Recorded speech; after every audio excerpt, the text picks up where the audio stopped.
Hey hello everyone, আশা করি আপনারা সবাই খুব ভালো আছেন। আমি খুব ভালো আছি। যে চলে এসেছি নতুন একটি মেকআপ ভিডিও নিয়ে। তো আজকে আমার যে মডেল সে হচ্ছে কি এত ফানি আজকে সারাদিনের আমার এত ক্লান্তি ও আমাকে ফিলই করতে দেয়নি। আশা করি আপনারা প্রথমে বুঝে গেছেন ও আমাকে কি পরিমাণ জ্বালিয়েছে। আর এই টপিকের লং ভিডিও খুব তাড়াতাড়ি আমার চ্যানেলে আসছে, আপনারা একদম মিস করবেন না। হ্যাঁ, মডেলের কথা তো অনেক শুনলেন, এবার শুনুন আমার কথা। আমি কি মেকআপ ইউজ করলাম।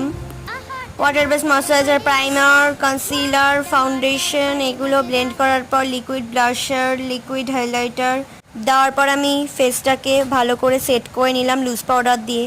তারপরে আইবেস সেট করে একটা স্পটলাইট আই মেকআপ করলাম। দেন অল পাউডার প্রোডাক্ট দেওয়া শুরু করলাম। সেটিং স্প্রে দিয়ে মেকআপটাকে ভালো করে সেট করলাম। দেন ফাইনাল রেজাল্ট আপনারা দেখে নিন। আমি আজকে রিসেপশন লুক করেছি। ভালো লাগলে লাইক কমেন্ট সাবস্ক্রাইব করতে একদম ভুলবেন না।